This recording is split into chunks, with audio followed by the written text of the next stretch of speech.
غصہ آندھی ہے، عقل کا چراغ بجھاتی ہے۔ انسان کا سب سے بڑا بوجھ غصہ ہے۔ جو اللہ سے ڈرتے ہیں ان سے دنیا کے سب لوگ ڈرتے اور خوف کھاتے ہیں۔ علم نور ہے جو اللہ ہی عطا کرتا ہے۔ علم دل کی روشنی اور مال سیاہی ہے۔ قناعت نہ ختم ہونے والا سرمایہ ہے۔ کوئی تمہاری بدگوئی کرے تو تم اسے اچھے الفاظ سے یاد کیا کرو۔ بے وقوفوں سے بے تکلف نہ بنو۔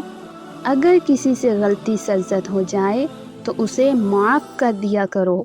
آخرت کے گرم غرضوں سے دنیا میں کوڑے کھا لینا زیادہ بہتر ہے۔ جنت کو بغیر عمل طلب کرنا گناہ ہے۔ اگر فرعون بھوکا ہوتا تو ہرگز یہ نہ کہتا کہ میں خدا ہوں، میرے سوا کوئی نہیں۔ تیرے سب سے بڑے دشمن تیرے ہم نشین ہی ہیں اور کوئی نہیں۔ تیری غفلت کی علامت یہ ہے کہ غفلت کے پاس بیٹھنا ہی ہے۔ صبر اختیار کرو کیونکہ دنیا تمام آفات و مصائب کا مجموعہ ہے۔ بہترین عمل دوسروں کو عطا کرنا ہے، نہ کہ دوسروں سے مانگتے رہنا اور لینا ہے۔ دنیا اہل دنیا کے لیے غرور ہے۔ مخلوق کی ضبط ان کی خیر خواہی کرنا ہے۔ جسے کوئی دکھ پہنچے اس میں کوئی خوبی نہیں۔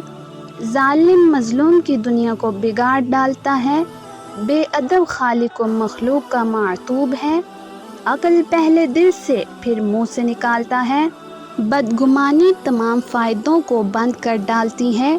مومن کے لیے دنیا ریاضت کا گھر اور آخرت راحت کا گھر ہوتا ہے۔ بجز اپنی اور اپنے بال بچوں کی ضرورت کے گھر سے باہر مت نکلا کرو۔ شکستہ قبروں میں غور کر کیسے کیسے حسینوں کی مٹی خراب ہو رہی ہے۔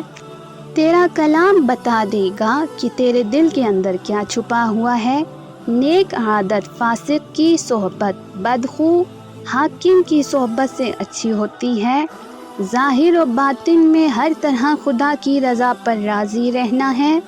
وفادار عورت کی پہچان کرنے کا طریقہ: جب چلتی ہے چھوٹے قدم بھرتی ہے، جب سوتی ہے تو منہ کھول کر سوتی ہے، جب بیٹھتی ہے تو ٹانگ پاؤں ہلاتی ہے۔